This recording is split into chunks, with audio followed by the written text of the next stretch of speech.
Well, welcome to the BNI Effect, the home of amazing conversations with Brisbane BNI members, sharing tips on how you can get the most out of your BNI membership. I'm Tony Meredith, and ordinarily I'm a business coach, but today I'm your host and fellow BNI member, bringing you yet another exciting conversation with a Brisbane BNI member. This is episode number 51, and today's guest is Hanlie Froes. Hanlie, how are you? Hi, Tony. I'm good, thank you. Thanks for having me today. I'm Hey, really excited. I'm really excited too. Thank you for being here. Let's kick it off by you telling us a little bit about who you are, your business, and the main services or products you provide. Oh, thanks, Tony. I am partner in a pest control company, and I'm running another company as well. Always been interested in business and helping people, and mostly giving trades a voice out there. I do find that generally the perception around having a tradie do your work for you was not so great. And when I started as in part of the business with the Pest Bully, which is our pest control company, I just wanted to make sure that the trades out there can be proud of what they do, and there's a company and owners behind them that can just establish that environment for them. So we've got a pest control company and we work in Brisbane and Greater Brisbane, pest management, building and pest inspections, termite management and termite inspections.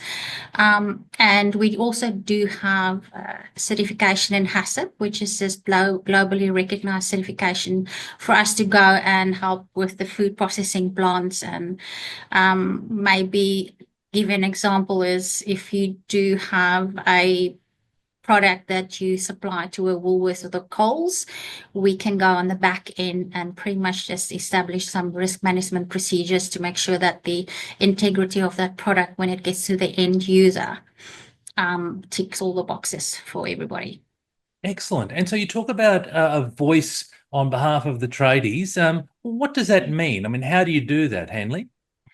Right. So interesting. Thanks for the question. We started off, to give you a bit of a background, my husband started the company in 2008. I got involved in 2016. And I was on the floor of our study, and it was just paperwork all around. And I just realized that with a trade and with a technician, you're so focused and so passionate about what you do out there. Um, all the other stuff on the back end that's really important, the administration, pretty much I would say the foundation of everything falls by the wayside because you just want to be out there doing what you're best at doing.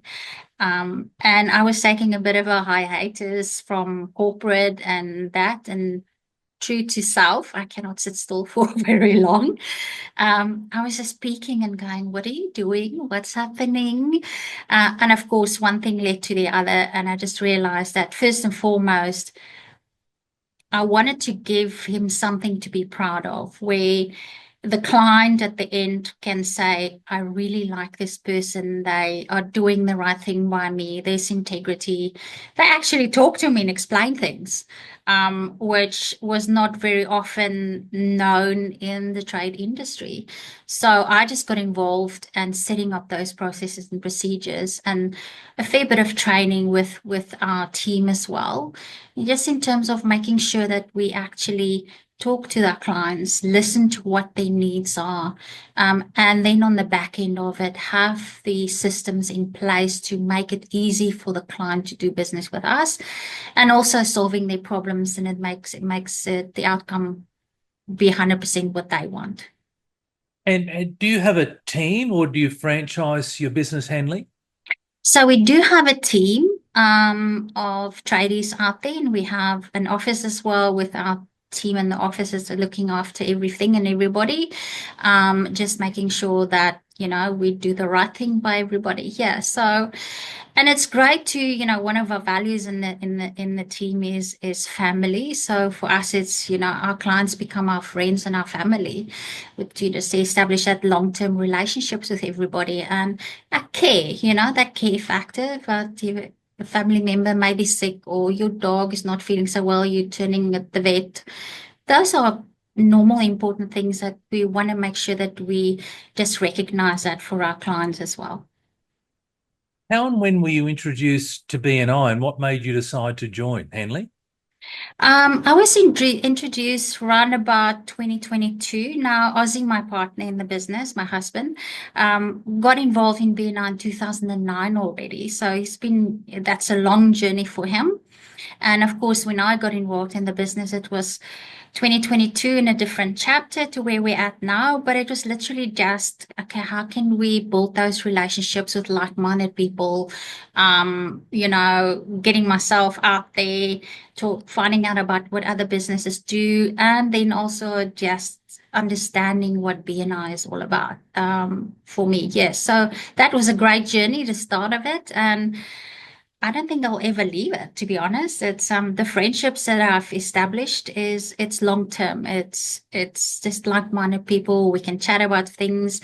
I think for me, the important thing is that being a business owner can sometimes be a bit lonely.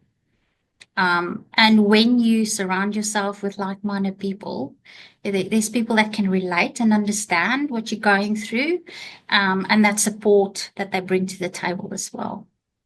And when you went to the chapter that you're a member of, what was it Yeah. about that chapter when you first walked in the door? Why did you choose that particular chapter, Hanlie? The warmth. It's the friendliness, the welcome. We want you here. How can we help? How can we support? Now, for the people who are not members yet of a BNI, one of the core values there is just establishing relationships, long-term relationships, building that, and feeling that you're wanted and you're welcomed into that group. I think that was a given for me. I'm not going anywhere else. I'm just, even though they didn't know me from a bar of soap, they knew my husband. But I just thought, well, this is it. I want to stay here. How has being part of a BNI chapter influenced your approach to networking? I think that's very clear.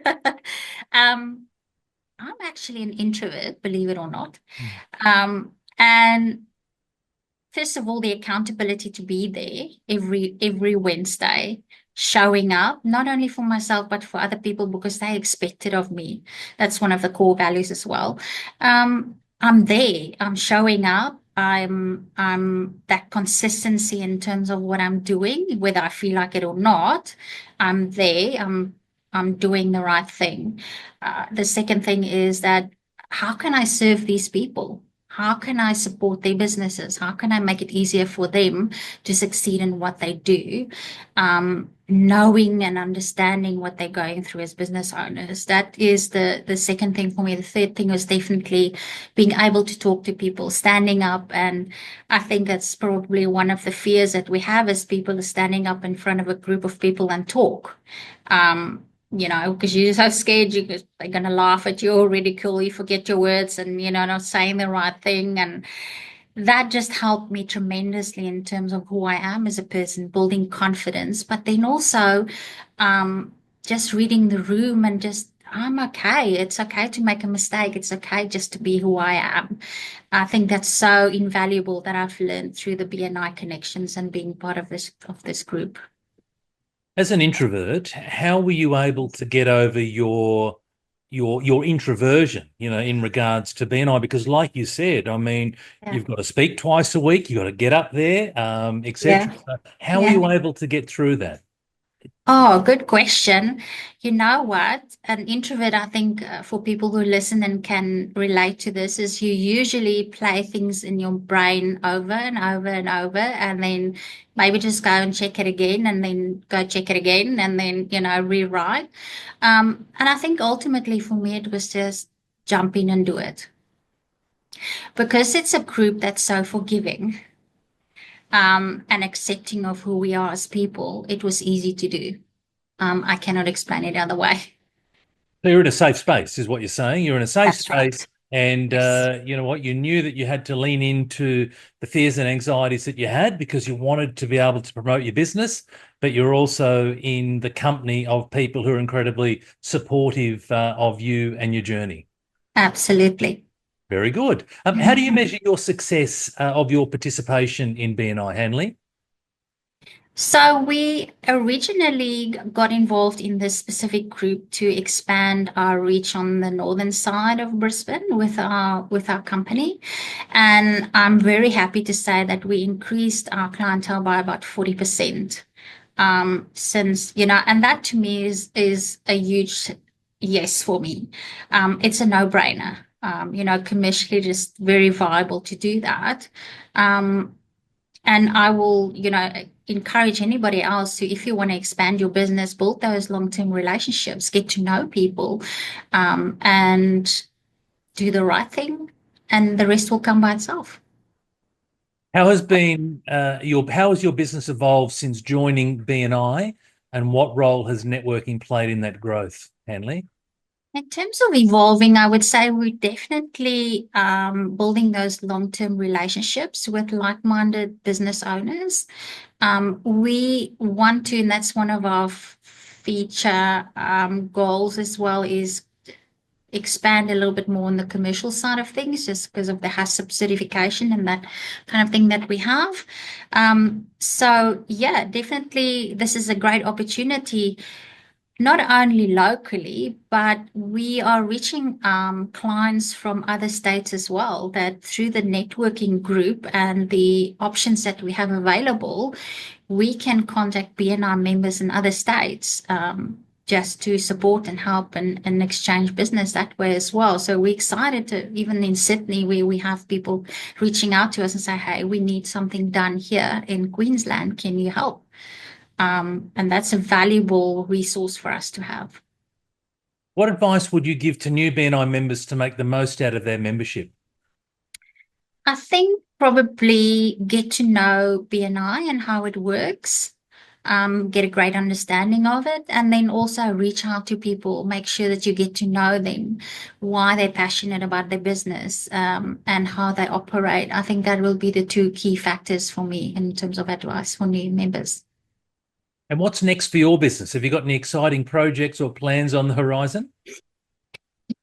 We want to increase our commercials with at least 20% for the next annual coming, and super excited to collaborate with like-minded industries or collaborations like maybe, for example, commercial cleaners that we can work with in that space. So very excited about that. How do you see your relationship with BNI evolving as your business grows, Hanlie? There's so many opportunities to get involved in on the back end, Tony, for us, for any member. If you're prepared to stick up your hand and just offer your services, that definitely may be supporting other chapters. As I say, it's all what you give, the giver's gain thing, in terms of how can I serve, how can I help other people, how can I support, and then the doors will open naturally from there. You'll get out of things what you put into them, right? Absolutely. Now, we shared some wisdom earlier for new members or existing members, Yes. but if you could share one piece of business wisdom to our listeners, whether they're in BNI or not, Hanlie, what would that be? You want me to only share one? I've got two, but I'll be quick. Only the one. Okay. Well, let's start with one. Let's start with one. The one definitely is find that problem that your client wants to solve and then give it to them and make it easy. Make their life easy. I love it. Make their life easy. Yes. How can listeners learn more about you and your business, Hanlie? Very easy. They can hop onto social. We're on social media. They can reach out to us through our website, and then also directly contacting us in our office as well. Outstanding. Well, thank you so much for being here. Well, that wraps up another episode of the BNI Effect. I hope you enjoyed today's discussion, and I want to extend a massive thank you to our guest, Hanlie Froes, for sharing her insights with us. If you found today's episode valuable, don't forget to subscribe to the BNI Effect on your favourite podcast platform. Thanks for listening.